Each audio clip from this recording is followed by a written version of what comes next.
To kick this one off, we meet our main character, Kale Brecht, and his dad, who are out fly fishing in the mountains enjoying some good father-son bonding time. We can tell they are really close with one another. As they are driving home, Kale is following a car that swerves out of the way and causes him to react, and a dangerous crash ensues. After the initial crash, both Kale and his dad are alive until another truck comes flying and resulting in the death of Kale's dad, but luckily, Kale is able to make it out alive. We jump 1 year later where Kale is in Spanish class, and when it is his turn to present, he looks extremely distraught and very disinterested in being there. His teacher is very disappointed in him, as he can tell Kale hasn't been studying, and whenever his teacher asks him how his dad would feel about his lack of effort, Kale sucker punches him in the face. The judge sympathizes with Kale, and instead of sending him to juvie for 1 year, he sentences Kale to 3 months house arrest on his summer break. Annalise Keating shows up to put the ankle bracelet on Kale. She informs Kale to keep busy as house arrest can get the better of people, and he starts out his summer out playing video games and eating junk food, living the teenage summer life. Kale finds out that his mom canceled his Xbox Live and disconnected his iTunes account. His mom is still very upset that Kale did this, and whenever he talks back to her one day, she cuts the TV power cord, so now Kale can't even watch TV. Kale, with nothing to do, is always calling his best friend Ronnie to keep him in the loop at what is going on in the real world. Bored out of his mind, Kale sees that he has new neighbors moving into the house next door, and a very beautiful girl is moving in as well. As he is checking her out, the doorbell rings, and it turns out to be a prank from the neighborhood kids with burning dog poop on his porch. Kale, forgetting that he is on house arrest, chases them down the road and almost gets busted for breaking his house arrest clause, but he makes it back barely in time. Kale sets up a string fence to show where he can and can't go in his yard. Kale starts spying on his neighbors through the window because he is that bored with nothing to do. Ronnie shows up to Kale's house one day, where Kale shows Ronnie all of the neighbors and how he has been spying on all of them. Ronnie is freaked out at first, thinking Kale is losing his mind, but then becomes interested whenever Kale shows Ronnie the new neighbor, Ashley, swimming in her pool. Kale and Ronnie are a few creeps if we're being honest. Ashley comes over to help Kale out one day when she sees he can't reach his mailbox and introduces herself. Later, Kale has taken his creeping to the next level as he is now using binoculars to spy on his neighbors. He is checking out Ashley one day in her room when she looks up right at him and can see him staring at her with huge-ass binoculars. Kale is playing on his PSP later that night when he hears one of his neighbors come home, and he goes out to check who it is, and it is his neighbor, Mr. Robert Turner. Turner shows up with a dent in his car as he backs in his driveway, and Kale thinks nothing of it at first. The following morning, Kale reads about a missing woman in the newspaper, and Ronnie tells Kale that there is a serial kidnapper on the loose in their city. Might even be a serial killer. Ronnie tells Kale that the maniac's car was seen with a dent in it, but that's all the police have so far. Kale suspects Turner since he saw the dent the night prior. A few hours later, Kale and Ronnie are creeping on Ashley when she is swimming, but then she sees both of them looking at her, so she ends up coming over to Kale's house and rings the doorbell. She tells them she was locked out of her house, and Kale ends up showing her around his house until she asks if he has been spying on her and the neighbors. Kale admits to it, and he also tells Ashley about the conspiracy theory that Turner is the serial kidnapper on the loose because his vehicle dent matches exactly what the newspaper said was on the suspected vehicle. As she is trying to spy and see it, the dent is completely fixed on Turner's car. Ashley tells Kale and Ronnie if they believe it to be true, they should have a stakeout and wait for Turner to come home and see if he has a woman with him.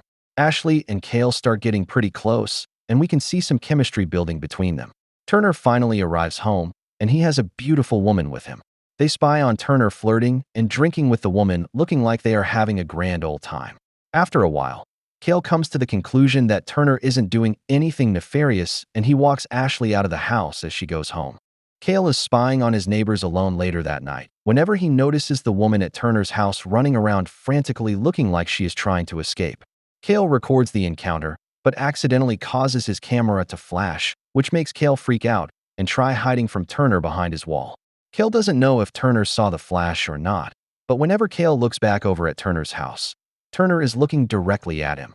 The next thing Kale sees is the woman at Turner's that was running around the house is leaving Turner's house in her own car, so Turner didn't do anything to the lady.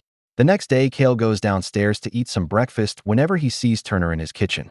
Kale's mom tells Kale that Turner helped her out at the grocery store, so she invited him in for a coffee. Kale is obviously distressed as he still suspects Turner might be hiding something. Ashley tells Kale that she is throwing a party with the popular kids from school, and Kale is upset as he believes this will make Ashley not want to hang out with him anymore. At the party that night, Kale sees Ashley getting close with a guy from school, so he grabs his iPod and a huge-ass speaker and brings it outside onto his roof and blares it, trying to ruin the party. Ashley shows up at Kale's house and threatens to break his iPod if he doesn't stop acting like a jerk. Kale confesses his feelings for Ashley, which causes Ashley to kiss Kale. So romantic. As they are kissing, we see blood splatter all over the window at Turner's house. Turner is also dragging what looks like a body in a huge bag down his steps into his garage. There are bloodstains all over the bag as well, and kids come to the conclusion it was a dead body in the bag. The next day, Kale has Ronnie break into Turner's car, trying to find the garage code so they can sneak in the garage to find proof of the dead body. Ashley is at the home improvement store tailing Turner to make sure Ronnie doesn't get caught. Ashley loses Turner for a second, and when she is about to get in her car to drive home, Turner pops out right in front of her. Turner gets in the car with Ashley and tells her he knows she has been following him, and he politely asks her to stop. That night, Kale, Ronnie, and Ashley are talking with one another about Ronnie, and Ashley wanting Kale to drop this whole thing before it turns out badly. Ashley says it is not a game anymore, and there is something he is hiding. Kale is so obsessed, he finds the blueprint of the house so he can break in and find the proof he needs. Ronnie goes to Kale freaking out because he accidentally dropped his phone in Turner's car the day prior, and he needs to go back and get it before Turner finds it. Kale and Ronnie come up with the plan for Ronnie to break into Turner's garage one night and recover his lost phone.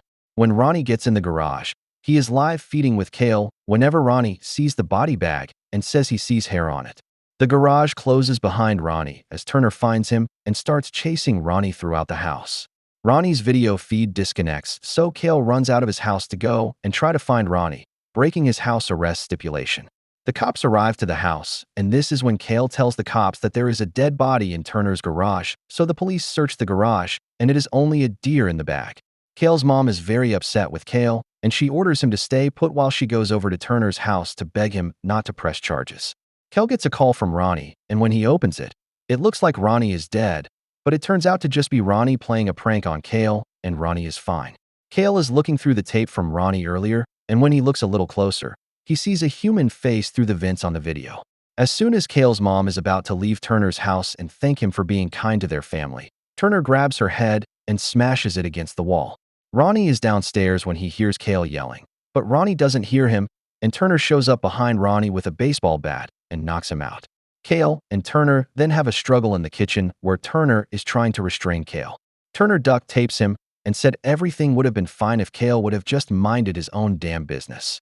Turner tells Kale how he's going to end him and frame Kale for all of the murders that are about to take place, pretty much saying Kale lost his mind and killed everyone close to him. Turner demands Kale to write down his goodbye letter, and as he is about to start writing, Ashley shows up to save the day. Ashley is able to knock Turner over and use a knife to set Kale free of the duct tape. Kale knows his mom is still in Turner's house, and he has to make his way over there to save her. Ashley and Kale flee Turner by jumping from the roof over to her pool, setting the ankle monitor location tracking on. Kale makes his way into Turner's house and finds the steel grate where he saw the body earlier, and Kale goes inside to look for his mom as he believes that is where Turner stashes the bodies. The police arrive to Turner's house, and they hear Kale going through the house, so he wields his gun. Turner then pops out and kills the police officer. Kale falls through the floor into a body of water with dead bodies everywhere and finds his mother down there hanging from the ceiling. Turner shows up to take care of them both whenever Kale and his mom are able to take him on together and push him down into the water area, ending his life. I bet his mom wishes she would have believed Kale earlier. For his help finding the notorious serial killer, the police decide to take Kale's ankle bracelet off early for the summer. The movie ends with him and Ashley together and playing a prank on the little neighborhood kids from earlier, getting them in trouble with their parents for watching naughty movies. And that is how this one ends. Any other movies or series I should do? Let me know in the comments below. Thanks for watching.